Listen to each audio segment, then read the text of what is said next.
John 12.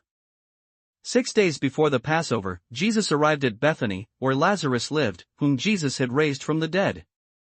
Here a dinner was given in Jesus' honor. Martha served, while Lazarus was among those reclining at the table with him. Then Mary took about a pint of pure nard, an expensive perfume. She poured it on Jesus' feet and wiped his feet with her hair. And the house was filled with the fragrance of the perfume. But one of his disciples, Judas Iscariot, who was later to betray him, objected.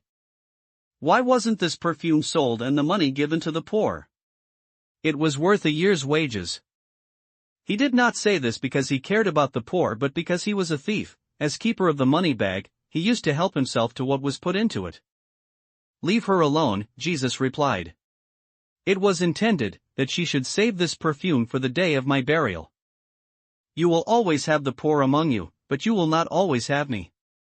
Meanwhile, a large crowd of Jews found out that Jesus was there and came, not only because of him but also to see Lazarus, whom he had raised from the dead. So the chief priests made plans to kill Lazarus as well. For on account of him many of the Jews were going over to Jesus and putting their faith in him. The next day the great crowd that had come for the feast heard that Jesus was on his way to Jerusalem. They took palm branches and went out to meet him, shouting, Hosanna! Blessed is he who comes in the name of the Lord. Blessed is the King of Israel. Jesus found a young donkey and sat upon it, as it is written. Do not be afraid, O daughter of Zion, see, your king is coming, seated on a donkey's colt. At first his disciples did not understand all this.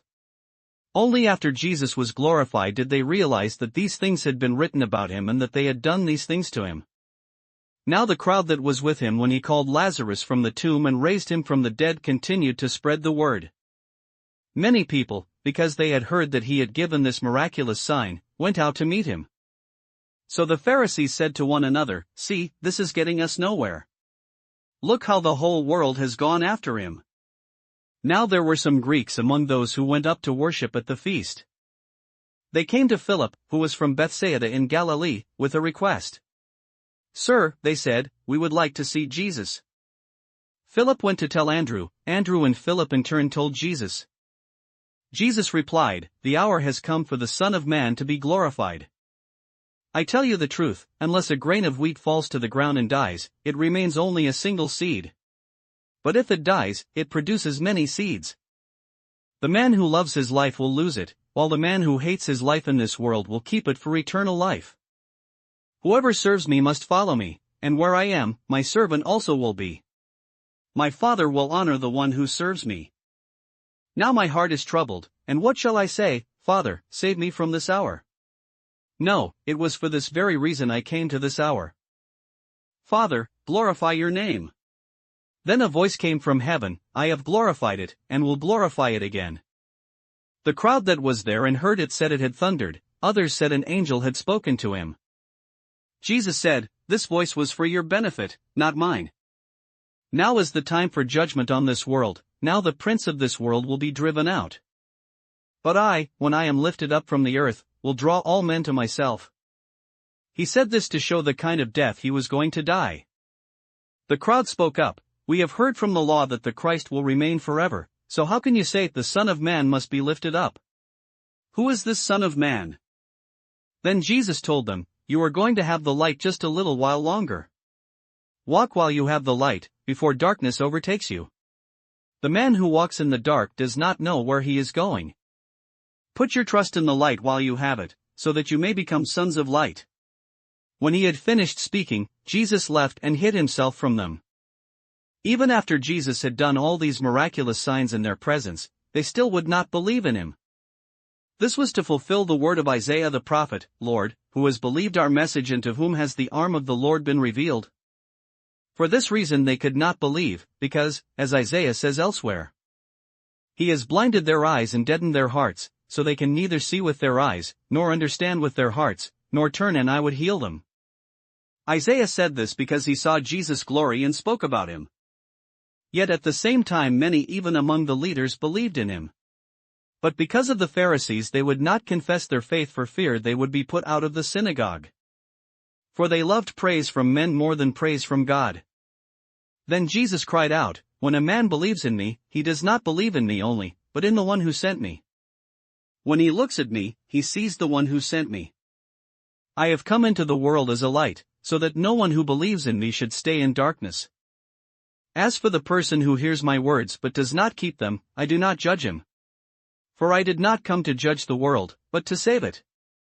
There is a judge for the one who rejects me and does not accept my words. That very word which I spoke will condemn him at the last day. For I did not speak of my own accord, but the Father who sent me commanded me what to say and how to say it. I know that his command leads to eternal life. So whatever I say is just what the Father has told me to say." Nehemiah 12.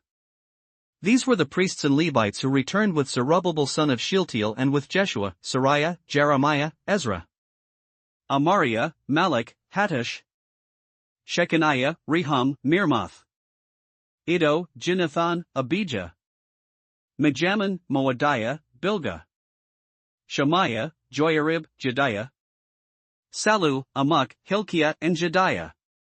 These were the leaders of the priests and their associates in the days of Jeshua. The Levites were Jeshua, Binnui, Kadmiel, Sherebiah, Judah, and also Mattaniah, who, together with his associates, was in charge of the songs of thanksgiving. Bakbukiah and Unni, their associates, stood opposite them in the services. Jeshua was the father of Joachim, Joachim the father of Eliashib, Eliashib the father of Joiada, Joiada the father of Jonathan, and Jonathan the father of Jaddua. In the days of Joachim, these were the heads of the priestly families, of Sariah's family, Moriah, of Jeremiah's, Hananiah, of Ezra's, Meshullam, of Amariah's, Jehohanan, of Malachah's, Jonathan, of Shechaniah's, Joseph, of Haram's, Adnah, of Meremoth's, Helkai, of Iddo's, Zechariah, of Ginnathan's, Meshullam, of Abijah's, Zichri, of Miniamin's and of Moadiah's, Piltai, of Bilgah's, Shammua, of Shemaiah's, Jehonathan, of Joiarib's, Mattani, of Jediah's, Uzzi, of Sallu's, Kalai, of Amok's, Eber, of Hilkiah's, Hashabiah, of Jediah's, Nethanel. The family heads of the Levites in the days of Eliashib, Joiada, Johanan and Jaddua, as well as those of the priests, were recorded in the reign of Darius the Persian.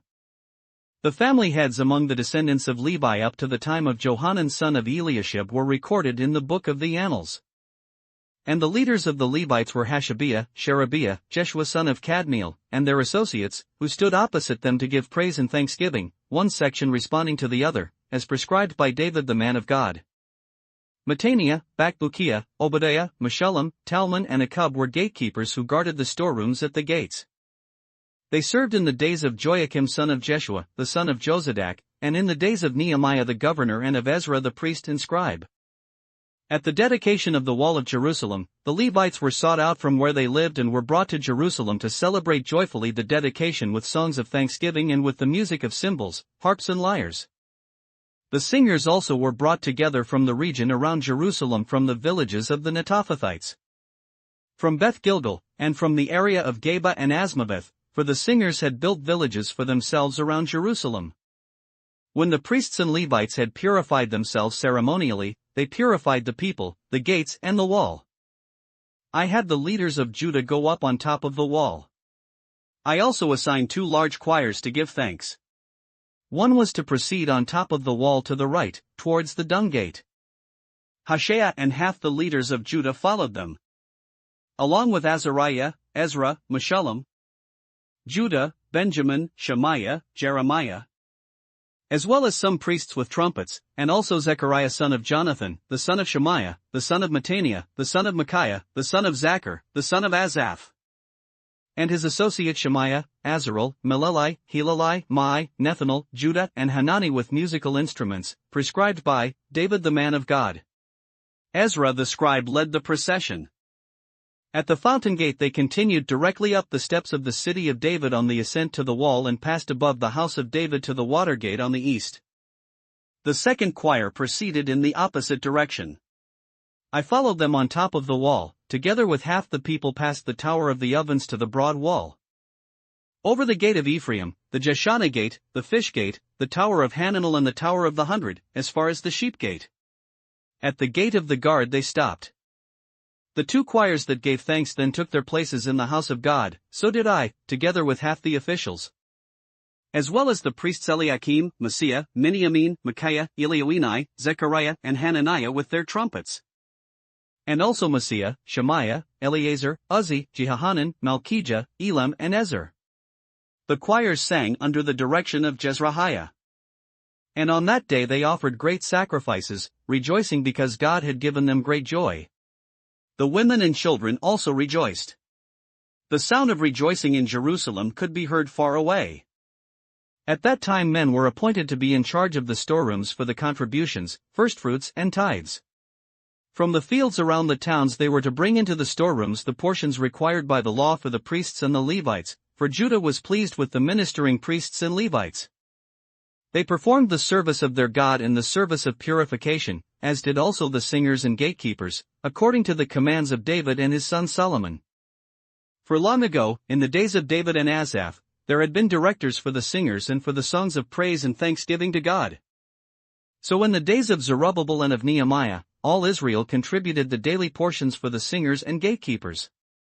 They also set aside the portion for the other Levites, and the Levites set aside the portion for the descendants of Aaron. Nehemiah 13. On that day the book of Moses was read aloud in the hearing of the people, and there it was found written that no Ammonite or Moabite should ever be admitted into the assembly of God. Because they had not met the Israelites with food and water but had hired Balaam to call a curse down on them.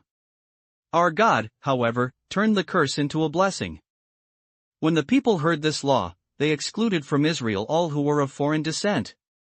Before this, Eliashib the priest had been put in charge of the storerooms of the house of our God. He was closely associated with Tobiah. And he had provided him with a large room formerly used to store the grain offerings and incense and temple articles, and also the tithes of grain, new wine, and oil prescribed for the Levites, singers and gatekeepers, as well as the contributions for the priests.